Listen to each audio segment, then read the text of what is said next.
7h37 em Campos, de volta com Folha no Ar, primeira edição, ao vivo aqui pela Folha FM, ao vivo também nosso streaming no Face, no YouTube e também no Instagram. Daqui a pouco esse programa estará editado em podcast e você poderá ouvir na melhor hora do dia.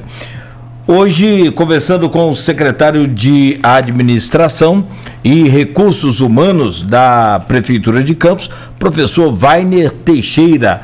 Professor, a gente falava aqui numa entrevista anterior, que o senhor nos concedia, sobre algumas situações em que a Prefeitura precisava, e que o senhor falava, olha, vamos correr atrás para colocar isso tudo em dia.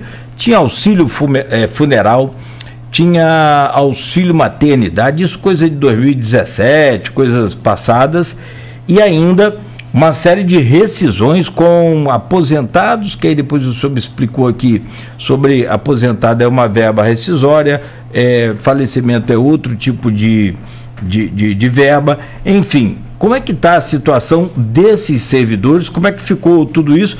E na época o senhor até não admitia, falava, Cláudio, olha, é um absurdo você não ter aí o auxílio funeral, a pessoa já perdeu o ente, né? E ainda não ter, pelo menos, recebido o auxílio funeral, né? Não dá para admitir. Como é que ficou essa situação agora, depois dessa entrevista para cá? Cláudio, nós estamos no terceiro mês seguidos fazendo um trabalho de aceleramento da aceleração do pagamento. Então, assim, nós já colocamos em dias todos os auxílios natalidade, estamos em dia também com o auxílio funeral, e iniciamos, já pagamos 1/3 das rescisões chamadas direito, né, por todos os servidores falecidos. E em função da pandemia nós perdemos muitos servidores, né? Então essas rescisões são chamadas de direitos, nós já pagamos 1/3, vamos concluir, colocar em dia, se pode se dizer em dia, né? Mas vamos trabalhar com a perspectiva de no máximo estar pagando em 30 dias estas rescisões, até dezembro, portanto, aquelas que nós não pagamos, nós estaremos concluindo, né? Existe um outro tipo de rescisão chamado verbas rescisórias, são aqueles servidores que se aposentam e aqui eu tenho que dizer, é um quantitativo expressivo de servidores. Para vocês terem uma ideia, nesses primeiros 10 meses, nós já passamos de 500 servidores se aposentando, né? É um número significativo. Então, suponhamos, se ele trabalha até o mês de setembro, ele tem direito a uma rescisão proporcional, porque no mês de outubro ele passa a receber pela Prebicampos, e aí ele tem essas proporcionalidades asseguradas na forma de direitos na rescisão dele. E se muitas vezes acontece de ele estar com férias atrasadas, que é o que aconteceu de 2017 para cá, porque nós temos um número expressivo de servidores, com exceção daqueles que recebem pelo Fundeb, que são os professores. Os outros, todos os servidores da Prefeitura, nós estamos devendo no mínimo 2 férias, mas nós temos servidores que nós devemos 5 férias, e essas férias, no momento, são as prioridades de pagamento. Então, assim, tudo isso junto, então, e fora essa, tem as rescisões também dos DAS e dos contratos de seleção, né? Essas estão atrasadas desde a época do governo Rosinha, né? Então nós temos os DAS daquela época e temos também os DAS, né, que muitas vezes demandam na justiça e acabam ganhando, né, na justiça essas rescisões. Tudo isso existe e isso faz um passivo hoje de aproximadamente 35 milhões. Você vê que não é pouca coisa. Então o trabalho nosso é um trabalho de organização para minimizar a possibilidades, né, de demanda na justiça, né, e com isso evitarmos os ditos precatórios. Essa questão de férias, eu estou até buscando aqui o Diário Oficial de 5 de outubro, saiu uma relação, eu estou vendo o Diário de 5 de outubro, estou com ele aberto aqui agora, são uma relação em relação aos professores, em relação à questão de férias. Eu estou tentando lembrar aqui, achar o DO para lembrar qual era o contexto, mas na época eu recebi mensagem de professor contestando sobre o que seria essa publicação. Da sua secretaria, você que publicou, estabelecendo ali um pagamento de férias. O que foi aquela publicação de maneira geral em relação a professores? O município deve férias aos servidores da educação, é isso? Não, na verdade, aquelas férias que eu publiquei é referente à competência de janeiro de 2021. Né? Então, eu tomei a decisão de que iria publicar as férias. Eu voltei a eles, porque eles já tinham recebidos, e no caput desta portaria minha eu deixo claro, né, que é isso. Então, as próximas férias dos professores previstas é janeiro, e assim que elas forem concedidas, de novo eu estarei publicando, né, essa concessão. O ato da publicação é sempre posterior ao pagamento, tá, Arnaldo? Então, é uma coisa importante. Não é? Como, naturalmente, eles não estão acostumados, o servidor não está acostumado com a publicação das férias, eles estranharam, mas nós procuramos, a todos que nos procuraram, e também através de matéria, esclarecer isso. Não é? Então, não é que foi, naquele momento, depositado enquanto uma outra férias, não, porque essa está prevista para janeiro.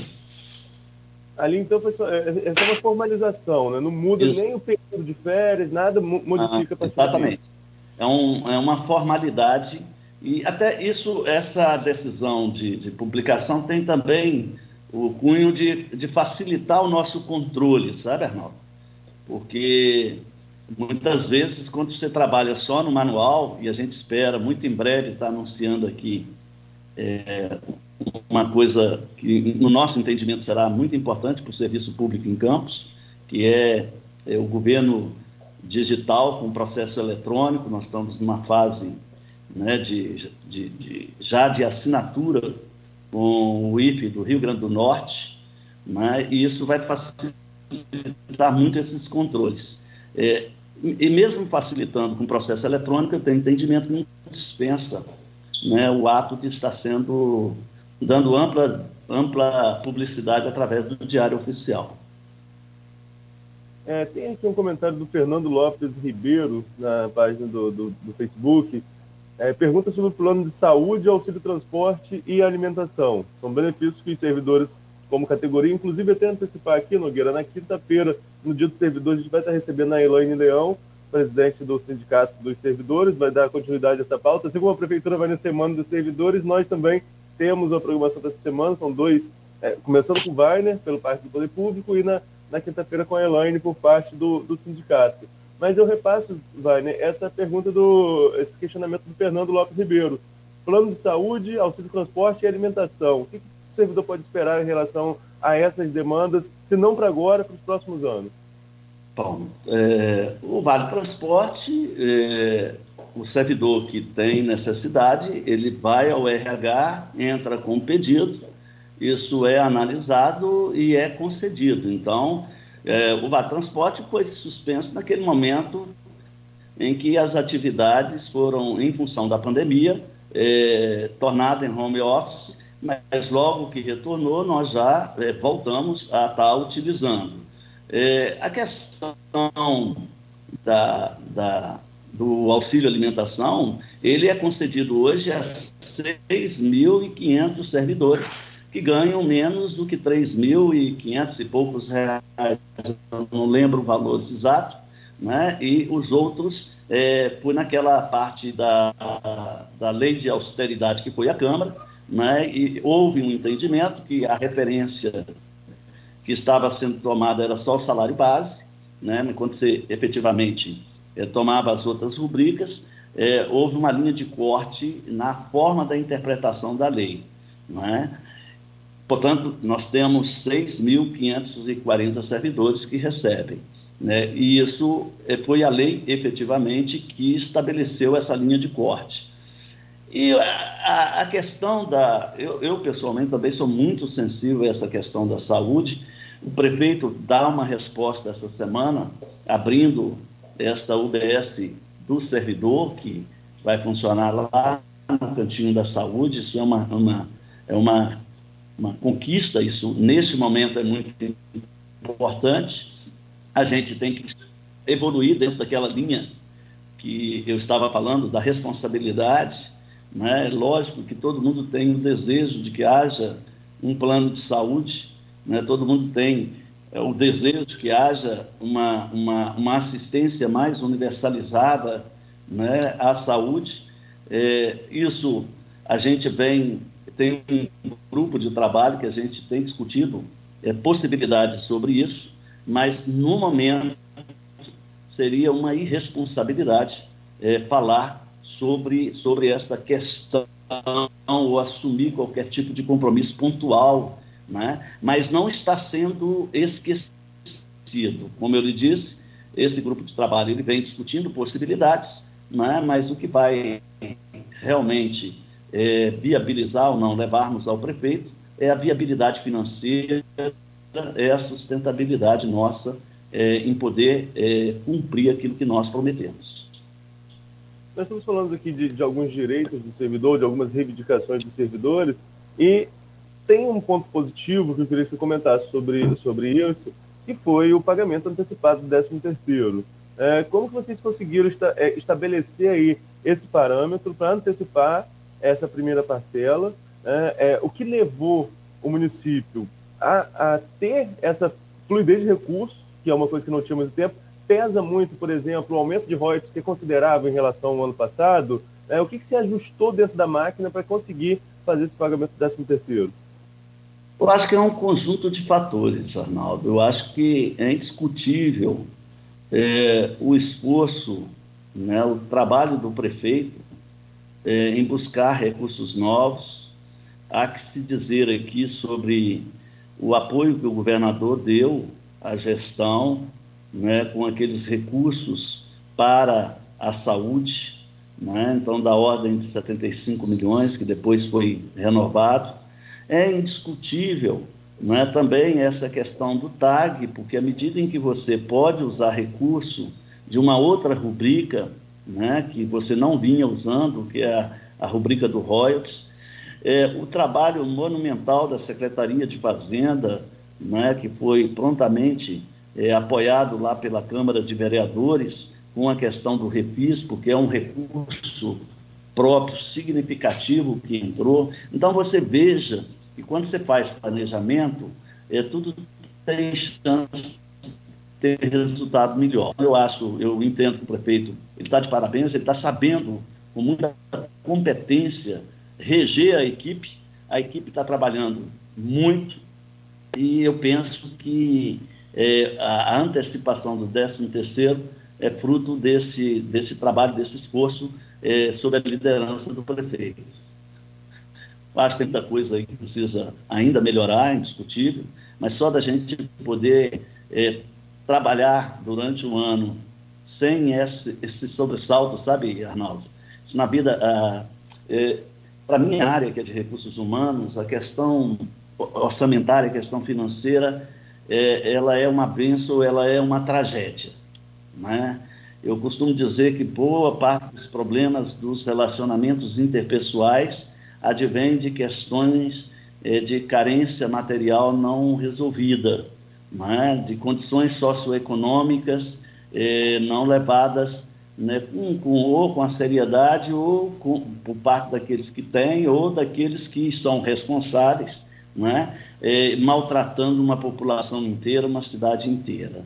Mas hoje, o que o servidor pode ficar tranquilo é isso: nós não vamos fazer nada que nós não tenhamos condição de cumprir. 2, ao assumir o compromisso, nós vamos estar executando. Então, assim, ainda que demore um pouco mais, quando vem com a solidez de uma equipe séria, de uma equipe que pensa também de forma planejada, porque também diz que de boa intenção o inferno está cheio, né? Não pode ter só boa intenção, né? E é isso que a gente, através do diálogo, tenta estabelecer, sob a orientação. O prefeito ele é muito conservador, muito sério nesta questão. A orientação que ele nos dá de muito cuidado quando está falando, quando está assumindo o compromisso, e eu entendo que é por conta dessa análise que eu fiz sobre o impacto da questão financeira na vida e no relacionamento das pessoas, né? Porque realmente é muito triste. Como eu disse aqui, os 6 primeiros meses, eu fiquei muito atônito, muito angustiado, né, com a situação que eu encontrei. Então, assim, o que a gente quer é melhorar esses processos para que esses processos na vida dos servidores cheguem como solução para as suas dificuldades e não como mais problema. É ruim você atrasar salários, é ruim você não cumprir compromisso. Não é só o servidor que sente, a cidade inteira sente, né? Então, hoje, assim, a folha nossa, Arnaldo, é uma folha de quase 20 mil servidores, porque são 14.600 e poucos servidores. Então, quando diminui de um lado, aumenta do outro, porque tem os ativos e os inativos, que são os inativos, que são aposentados e pensionistas, 4.700. Então, a tendência diminui o número de funcionários na uma e aumenta os aposentados. Então, não há que se falar na gestão de folha, senão na responsabilidade, porque tanto uma quanto outra compromisso, tem que ser mantida, né? E assim, a gente tem um tratamento também isonômico entre as duas, né? Além disso, tem os prestadores de serviço, né? Que precisam também de serem respeitados e de receber indício. Graças a Deus, graças ao trabalho e à liderança do prefeito e da equipe, até agora eu costumo dizer, nós não temos, de janeiro até a data de hoje, nenhum débito, né, com salários de servidores, seja os ativos, seja os inativos, aposentados e pensionistas, seja também os prestadores de serviço. Agora, o que a gente precisa realmente é antecipar, né, o anúncio desse calendário para o ano 2022, e eu espero que a gente esteja em condição de, no mês de dezembro, o prefeito estar falando isso com vocês. Tem uma pergunta aqui também, aproveitando os comentários aqui do Facebook. Tem a pergunta do Maurício Batista, que é nosso mais antigo comentarista aqui do programa, o comentarista número 1, né? E ele coloca aqui a seguinte questão. Ele fala dos 114 técnicos do Vladimir, aquela questão da campanha, né? Fala sobre a crise, sobre RPAs e DAS. E no final ele pergunta, o prefeito criticou a quantidade de RPAs e DAS na gestão passada. Você fala muito em transparência. Quantos DAS e RPAs existem no governo? Você falou aqui agora do número de 20 mil servidores entre ativos e inativos, né? Nessa conta já tem também RPA e DAS? Sim, esse é o quantitativo. Deve ter em torno de 1.000 DAS. É difícil, porque a Folha, eu costumo dizer que é um organismo vivo. Eu estou aqui conversando com você, a Folha está mudando. Se nós não fizermos nada, a Folha muda. E a Folha muda sempre para maior, né? Mas são 1.000 e poucos DAS. Olha, aparentemente nós fizemos, aparentemente não, logo no início da gestão foi feita uma redução, nós começamos trabalhando com 500 DAS, fomos a 800 DAS, porque nem todos dos 1.000 estão nomeados, certo? Vou lhe dizer uma coisa pela minha secretaria. Como eu lhe disse, eu iniciei sem ter a transição. A transição minha foi no exercício do cargo.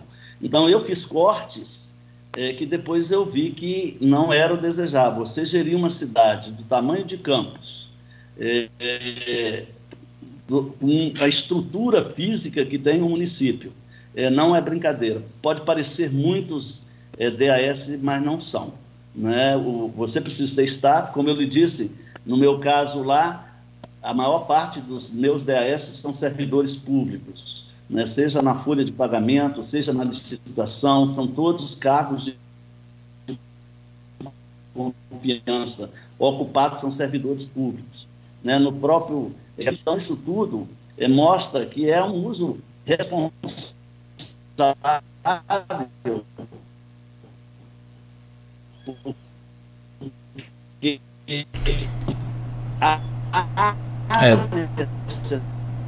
A gente fica aguardando o sinal voltar, mas acaba sendo...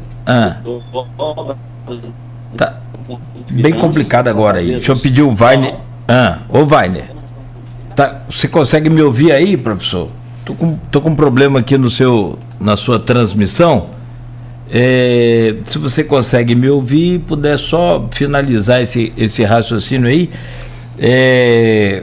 para a gente retornar esse finalzinho do raciocínio do senhor aí, que o senhor falava sobre a sua equipe toda de assessores que tem já servidores públicos, né, concursados, pelo que eu entendi, é isso?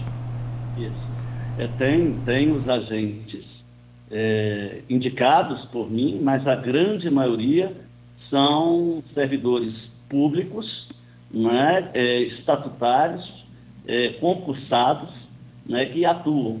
E eles são fundamentais, né, porque toda a memória histórica, que nós chamamos de memória de Estado, estão com esses servidores. Né? E a intenção nossa é ainda aumentar mais o quadro de DAS para esses servidores. Né? Hoje são os ditos FGs, né? Que são muito importantes. Além da memória histórica, além da memória de Estado, né? A questão mesmo patrimonial, né? Hoje, assim, o município é um município que possui muito patrimônio, e não é só o patrimônio material, né? O próprio patrimônio imaterial. Então, assim, tudo isso a gente precisa ter uma preocupação que não é só de curto prazo, que não é só de governo, é uma preocupação para o tempo e é uma preocupação de Estado. Então, a importância da valorização do servidor público também está nisso, porque ninguém melhor do que o servidor para tomar conta daquilo que é da cidade, né? O servidor para tomar conta daquilo que é o patrimônio, né? Que é muito importante para todos nós. Né? Então, assim, sendo mais direto, eu lhe digo que muitas vezes as pessoas têm o seu juízo a partir daquilo que é aparente, ou até é verdade, mas eu posso lhe assegurar que o que tem de estatutário, que nós temos de pessoas comprometidas e também de servidores ocupando cargos de DAS e também de agente público, é o meu caso, eu não sou servidor público, eu trabalho 14 horas por dia. Eu não admito nenhum colaborador meu, se eu não exijo dele trabalhar 14 horas como eu trabalho, eu não acho razoável, eu também não aceito que ele trabalhe menos daquilo que prevê, né, a lei. Né? Então, assim, pode existir uma exceção ou outra no sentido do zelo, mas eu sou uma pessoa hoje muito pouco preconceituosa. Eu trabalho em cima de evidências. Né? Eu ajo em cima daquilo que a lei manda eu agir, inclusive na questão disciplinar, né? Porque é outra questão que eu estou mudando bastante a secretaria. Eu entendo direito como direito e entendo dever como dever. Né?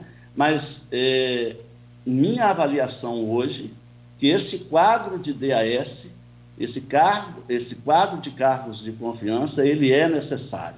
Né? A estrutura é uma estrutura grande, não é uma estrutura. O município é um município grande. A extensão, o volume de patrimônio, então nós precisamos, né, de ter uma estrutura também de gestão de recursos humanos que seja suficiente. Desses 1.000 que o senhor falou, um pouco mais de 1.000, são DAS. Tem os RPAs também. Qual a quantidade de RPAs? nós temos 4.600 prestadores de serviços.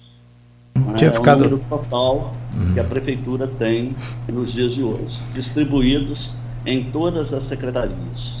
Perfeito. Agora, a minha pergunta é para ano que vem, porque pelo que eu entendi, e o TAG aí, o TAC, feito com, né, o termo de ajuste de conduta, com o Ministério Público e a Secretaria de Educação, a educação vai voltando aos poucos. O que volta hoje é a educação no Estado, são as aulas presenciais, voltam hoje 100% no Estado, né, do Rio de Janeiro. Aí a minha pergunta com relação a essa questão de RPAs ou de outro tipo de contratação é justamente na educação, professor, porque é claro que toda a rede pública, que o senhor falou aí, a estrutura da prefeitura é muito grande, então são mais de 240 unidades na educação, tudo isso que precisa de ser recuperado, algumas tem condições aí parciais, outras precisam de ser praticamente quase que toda recuperada, né, para voltar às aulas. E naturalmente, após essa recuperação, é preciso que se volte também, né, toda aquela questão de suporte para a segurança, os serviços auxiliares também, enfim, isso vai aumentar muito para ano que vem. Tem uma noção disso para ano que vem ou para quando voltarem as aulas 100%, professor? A Secretaria de Educação, ela, de maneira geral, ela é muito bem constituída de seus recursos humanos, não é? Nós sabemos que a carência maior tem a ver com a parte de vigilância e de ASGs, né? É onde a gente está se preparando para receber esses profissionais. Então, vou dar um exemplo para você. Se numa escola a gente funciona uma média de 10, 12 horas, é necessário que, por outro lado, ela seja ocupada com algum sistema de vigilância por 24 horas. Não é? Então, numa situação de recursos humanos, você precisa de 4 vigias para cada escola. Ela sendo em torno de 270 escolas, você tem aí a dimensão de volumes de recursos humanos. A ASG, você pode ter uma escola menor que precisa de uma ASG, né, que é o auxiliar de limpeza, mas você pode ter umas escolas maiores que precisam até 3, 4 auxiliares de limpeza. Não é? E aí, de novo, você tem uma noção de grandeza. Nós, essas contratações, aquelas que já estão funcionando da forma híbrida, já estão com seus recursos humanos definidos, e à medida que for sendo ativados, nós vamos constituir com os recursos humanos necessários, com os funcionários necessários que faltam. A gente está preparado para isso, não é? Hoje, essa questão não é o desejável, todos nós sabemos, num momento como esse, foi o possível, né? Mas o recursos humanos ele precisa de estabilidade, por isso o regime que entendemos ser o adequado é o regime estatutário, seja o de estabilidade para o concurso público, seja o processo seletivo público. Durante esse ano isso não foi possível, porque a pandemia inviabilizou. A gente tenta ver soluções para esta questão, mas é uma questão hoje também muito controlada, viu? É uma questão hoje também vista sob a mesma perspectiva que a gente vê no uso dos recursos humanos dos servidores públicos, dos estatutários.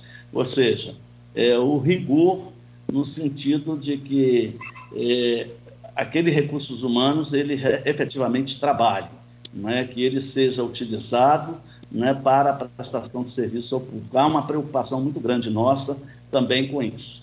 Então, a educação vai ter o seu quadro complementar constituído à medida que as escolas forem sendo abertas. A gente está preparado para isso. Perfeito, perfeito. Antes da gente virar o bloco, o Wagner falou na resposta anterior que a folha de pagamento é viva, né? E a gente está aqui e ela modifica. Nossos ouvintes também, eles vão renovando ao longo do horário. Eu recebi mensagem de ouvinte aqui, Wagner, até um assunto que a gente já falou em relação ao pagamento dentro do mês trabalhado. Então, eu queria que você repetisse se há possibilidade e qual é o planejamento de trazer... Curtinho, só para esclarecer esses ouvintes. quando que há a possibilidade do pagamento dentro do mês trabalhado? Eu não te respondi dentro do mês trabalhado. O que eu te respondi é que nós vamos anunciar o calendário do ano, se Deus quiser, no mês de dezembro, né? Acho que isso é fundamental. A data específica do calendário é definida de comum acordo, naturalmente, sob a liderança do prefeito, definido de comum acordo com a Secretaria de Fazenda, não é? Tem um entendimento que é fundamental, o mês de dezembro, o servidor entrar sabendo como é que vai ser seu ano 2022. Então, assim, é importante a publicação. Se a gente já conseguir trazer para aquela data que a vida toda nosso grupo político defendeu e fez, nós faremos, né, que é dentro da competência. Né? Então, no governo Rosinha, a data de pagamento, acho que era sempre dia 27, 28, 29, 28, 29 e 30. Né? Isso é o desejável. Né? A gente acredita que até dezembro a gente consiga pensar, né, o calendário de maneira geral, de janeiro até dezembro de 2022, com a data já definida de pagamento, e além da data de pagamento, os recessos, como é que vai ser, né, o ano de 2022 para o servidor, para que ele possa se programar também, seja para uma viagem, seja para um procedimento de saúde. Então, tem muitas coisas que implicam a gente ter um planejamento, sabe?